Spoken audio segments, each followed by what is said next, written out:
ఈ లెహెంగా అయితే 8 ఇయర్స్ పాప 8 ఇయర్స్ పాప కంటే దీంట్లో కనీసం ఒక 5 ఇంచెస్ అయినా మనం కట్ చేసేయాలి. ఏది కట్ చేయకుండా ఆ పాపకి సెట్ అయ్యేటట్టు మనం స్టిచ్ చేసి ఇవ్వాలి. దుపట్టా అయితే సూపర్ సూపర్ ఉందండి. మెరూన్ కలర్ మీద సిల్వర్ కలర్ పుటాస్ ఇచ్చి అంచున అదే ఎంబ్రాయిడరీతో ఎంత నైస్గా ఇచ్చారో చూడండి. ఎక్కడ ఏది డిస్టర్బ్ చేయకుండా ఇదైతే శారీకి కూడా చాలా అంటే చాలా బాగుంటుంది. ఏమంటారు, maroon and green colour combination, pista green colour ఎంత బాగుందంటే రెండింటి కాంబినేషను. కొంచెం చామంచాయి కలర్ ఉండే వాళ్ళకైతే ఈ టైప్ చాలా చాలా బాగుంటుంది.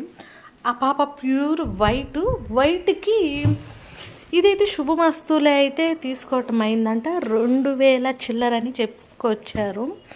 ఇప్పుడైతే మనం ఆ పాప మెజర్మెంట్స్లోకి వెళ్ళిపోదాము. ఆ పాప మెజర్మెంట్స్ అయితే ఇవి. ఇదైతే ప్యూర్ టిష్యూ క్లాత్ అండి. నువ్వు ఎంత కుట్టినా కూడా నిలుక్కుంటూనే ఉంటుంది. నువ్వు ఏం స్టిచ్ చేసినా కూడా లైనింగ్కి పట్టుకోదు. అలాంటి టిష్యూ క్లాత్. ఇలాంటి క్లాత్లను మనం ఏంటంటే కొంచెం డెలికేట్గా కుట్టాలి. లేకపోయిందంటే లైనింగ్ డివైడ్గా మెయిన్ క్లాత్ డివైడ్గా కనిపిస్తుంది. బ్లౌజ్కి అయితే నెక్ ఇచ్చేసాను. పాప మెడ చాలా చిన్నది కాబట్టి తన నెక్కి వాళ్ళు డిజైన్ ఇచ్చిన నెక్కి చాలా లాంగ్ ఉంది కాబట్టి దాన్ని మనం డ్యామేజ్ కాకుండా ఎక్కడ హెవీ అనేది లేకుండా, ఎందుకంటే కొంచెం విలేజ్ వాళ్ళకి మరీ ఓవర్గా వేస్తే నచ్చదు. ఇంకా మా సైడ్ అయితే పెద్ద పెద్ద డిజైన్స్గా కల్చర్ అనేది రాలేదు. కొంచెం సింపుల్గానే మా సైడు ఎక్కువ లైక్ చేస్తారు. ఎక్కడ ఏం డిస్టర్బ్ చేయకుండా మనకి దుపట్టా మెరూన్ వచ్చింది కాబట్టి దానికి హ్యాంగింగ్స్ ఇచ్చి కింద స్టోన్ వర్క్ ఉండేటట్టుగా హ్యాంగింగ్స్ పెట్టేశాను. లైట్గా అదే మెరూన్ కలర్ తీసుకొని బయట ఒక ఫాల్ తీసుకున్నాను. లైట్గా కింద వైపు హ్యాండ్స్కి ఏంటంటే హెవీగా ఇది టిష్యూ క్లాత్ కాబట్టి దీన్ని మనం ఎక్కువ డిస్టర్బ్ చేయకూడదు.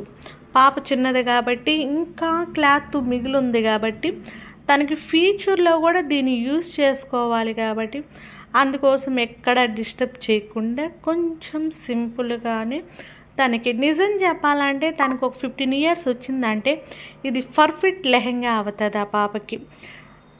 ఈరోజు బ్లౌజ్ కొంచెం పొడవు ఉంది కాబట్టి ఒక 15 ఇయర్స్ వచ్చేటప్పటికి తనకి మంచి లెహెంగా అవుతుంది. కొంచెం మళ్ళీ చేసినా కూడా చాలా సూపర్ ఉంటుంది. మన లంగాని కూడా ఎక్కడా కట్ చేయకుండా అండి, ఇది లోపల వైపు మెయిన్ క్లాత్నే మళ్ళీ చేశాను. ఒక 5 ఇంచేమి 7 ఇంచెస్ దాకా లోపల మళ్ళీ చేశాను. ఎందుకంటే మళ్ళీ కుచ్చుకోకూడదని లైనింగు తర్వాత మళ్ళించి కుట్టాను. ఇప్పుడు ఆ లెహంగా ఏమీ డిస్టర్బ్ కాలేదు, మనకు కట్ చేయలేదు. పాపకి మన మెయిన్ కాన్సెప్ట్ ఏంది, పాపకు గుచ్చుకోకూడదు అంటే దాన్ని లైనింగ్ దాని మీద వచ్చేసింది కాబట్టి సింపుల్గా మెరూన్తో ఇలాగ పాప డ్రెస్ అయితే అయిపోయింది. ఇలాంటి మంచి మంచి వీడియోస్తో ఎప్పుడు మీ ముందు ఉంటుంది. మధు ఫాలో అవ్వండి, వీలైతే లైక్ కొట్టండి. ఎప్పుడు మీకోసం వాళ్ళకైతే డ్రెస్ అయితే వాళ్ళు వచ్చేస్తే ఇచ్చేసాను. ఇది 1 డేలో కంప్లీట్ చేశాను. ఇంకొంచెం